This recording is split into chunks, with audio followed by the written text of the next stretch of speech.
Olá, benditos! Estamos de volta para continuar a nossa jornada juntos até o Apocalipse com a minissérie 4 dias descobrindo a alegria em Filipenses.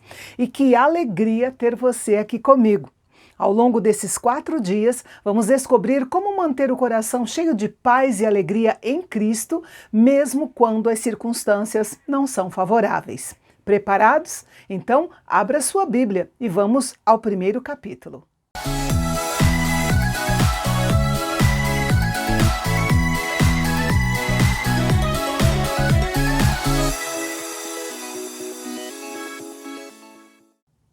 A maioria dos estudiosos entende que Paulo escreveu aos Filipenses por volta dos anos 60 a 62 depois de Cristo, durante sua prisão em Roma, mencionada no final do livro de Atos. Filipos era uma importante colônia romana da Macedônia. Paulo chegou àquela cidade durante sua segunda viagem missionária e fundou ali a primeira comunidade cristã da Europa. Paulo tinha uma relação muito especial com aquela igreja. Os filipenses haviam apoiado seu ministério e continuavam demonstrando seu carinho por ele. Por isso, mesmo estando preso, Paulo escreve uma carta marcada por alegria, gratidão, encorajamento e esperança.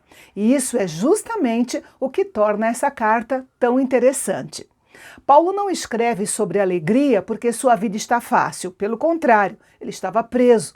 Mas nós vamos perceber ao longo da carta que a situação ao redor dele não determinava o que acontecia dentro dele. Paulo não começa a carta destacando sua autoridade como apóstolo, embora tivesse essa autoridade, mas ele se apresenta como servo de Cristo. Ele menciona Timóteo, que era um companheiro muito próximo e que tinha uma ligação especial com os filipenses. Ele esteve com Paulo na obra missionária na Macedônia e era conhecido daquela igreja, por isso Paulo o inclui na saudação. Ele chama os cristãos de Filipos de santos em Cristo Jesus. A palavra santos aqui não significa pessoas perfeitas, mas sim aqueles que pertencem a Cristo e que vivem separados para Deus. Ele termina a saudação desejando graça e paz a todos.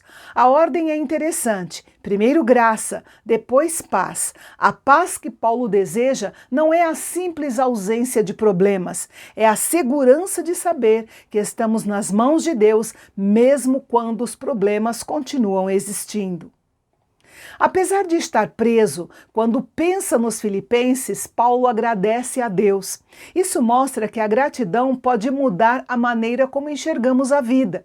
Paulo poderia concentrar seus pensamentos na prisão, nas limitações e nas dificuldades, mas ele opta por ocupar sua mente lembrando das pessoas maravilhosas que Deus colocou no seu caminho.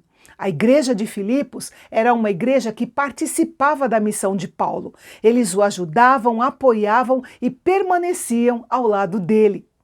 No versículo 6 ele diz: "Estou certo de que aquele que começou boa obra em vocês há de completá-la até o dia de Cristo Jesus." Essas palavras nos lembram que a vida cristã é uma obra que Deus começa e continua realizando em nós. Existem momentos em que olhamos para nós mesmos e pensamos, ainda tenho muito para mudar.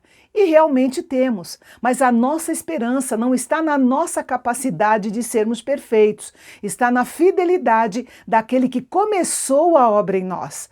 Claro que isso não significa que podemos ficar parados. Deus trabalha em nós, mas também nos chama a crescer, obedecer e perseverar. Em seguida, Paulo demonstra seu profundo carinho pelos filipenses, dizendo que os traz no coração, mostrando que a fé cristã não é apenas uma relação com ideias, é também uma relação com pessoas. Paulo amava aquela igreja e sentia falta dela. E então Paulo faz uma oração pelos filipenses. Mas observe que ele não pede primeiro que eles tenham mais dinheiro, mais conforto ou menos problemas. Ele pede que o amor deles cresça acompanhado de conhecimento e discernimento. Isso é importante, porque o amor cristão não é simplesmente um sentimento. Precisamos conhecer a vontade de Deus e ter discernimento para saber como amar e agir corretamente. Paulo ainda deseja que eles possam aprovar as coisas excelentes, ou seja, é preciso desenvolver discernimento para saber o que realmente vale a pena. Nem tudo que é permitido é necessariamente proveitoso, nem tudo que chama a nossa atenção merece nosso tempo, nem toda oportunidade deve ser abraçada. Paulo deseja que eles sejam capazes de escolher aquilo que realmente importa. Ele pede ainda que eles sejam cheios do fruto de justiça. A vida cristã não consiste apenas em conhecer mais sobre Deus. Esse conhecimento precisa produzir frutos na nossa maneira de viver. E Paulo deixa claro que esses frutos não são resultado apenas do nosso esforço, mas vêm por meio de Jesus Cristo. Mesmo estando preso, Paulo não olhava para a prisão como uma tragédia. Ele percebeu que Deus estava usando aquela situação para fazer o evangelho avançar.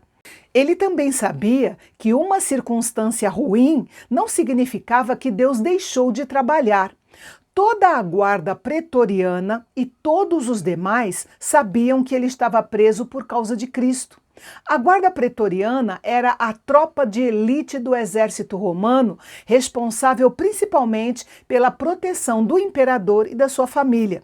Seus soldados eram escolhidos entre os mais experientes e tinham privilégios e prestígio maiores que os soldados comuns. A prisão de Paulo acabou criando oportunidades para que eles e outras pessoas ouvissem sobre Jesus. Muitos talvez olhassem para as correntes de Paulo e pensassem: que problemão! Mas Paulo olhava para elas e pensava: quantas oportunidades!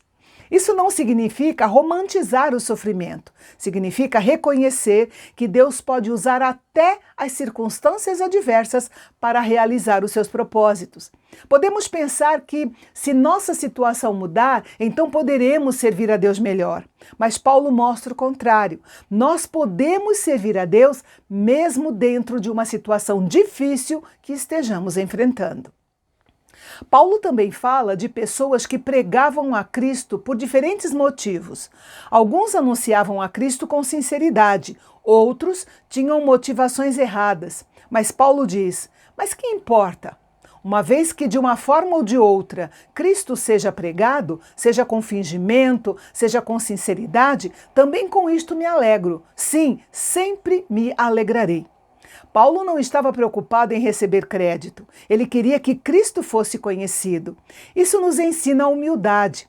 Às vezes ficamos preocupados demais com quem fez, quem apareceu, quem recebeu reconhecimento ou quem teve mais sucesso. E Paulo nos lembra que o centro não somos nós. O centro de tudo é Cristo. Na sequência, Paulo demonstra sua confiança de que aquela situação resultaria em sua libertação e afirma que sua esperança era que Cristo fosse engrandecido em seu corpo, quer pela vida, quer pela morte. No versículo 21, ele declara: porque para mim o viver é Cristo e o morrer é lucro. Com essa afirmação, Paulo declara que Cristo era o centro da sua existência. Se continuasse vivo, viveria para Cristo. Se morresse, estaria com Cristo. Portanto, sua esperança não dependia apenas de continuar vivendo. Em qualquer uma das duas situações, com Cristo, ele sairia no lucro. Paulo reconhece que existe um dilema. Partir e estar com Cristo seria muito melhor, mas permanecer vivo significaria continuar trabalhando pelo bem dos irmãos. Paulo não vivia pensando apenas em si mesmo. Ele queria continuar vivo porque ainda havia pessoas para servir, a fim de que eles progredissem e tivessem alegria na fé. Na parte final do capítulo, Paulo muda um pouco o tom. Ele diz que aqueles que receberam o Evangelho deviam deixar que esse Evangelho aparecesse na sua maneira de viver. Isso significa que nossa fé não deve ficar apenas dentro da igreja, dentro da Bíblia ou das palavras que nós falamos. Ela precisa aparecer na nossa família, no trabalho, nas escolhas e na maneira como tratamos as pessoas. Paulo fala ainda sobre permanecer firmes e unidos, lutando juntos pela fé do Evangelho. Essa expressão transmite a ideia de esforço conjunto. A igreja não deve ser formada por pessoas competindo umas com as outras, mas por pessoas trabalhando juntas pelo mesmo propósito. E, finalmente, ele também prepara os filipenses para a possibilidade do sofrimento por causa de Cristo. Afinal, era importante lembrá-los de que o Evangelho nunca prometeu uma vida sem dificuldades. Ser cristão não significa que não teremos problemas, significa que não enfrentaremos os problemas sozinhos. O Senhor Jesus prometeu estar conosco todos os dias até o fim dos tempos. Filipenses 1 nos apresenta uma grande verdade. A alegria cristã não depende das circunstâncias. Paulo estava preso, mas estava alegre. Estava enfrentando oposição, mas continuava pregando. Não sabia exatamente o que aconteceria com a sua vida, mas continuava confiando em Deus.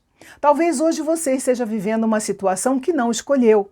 Talvez exista uma dificuldade, uma espera, uma perda ou uma preocupação.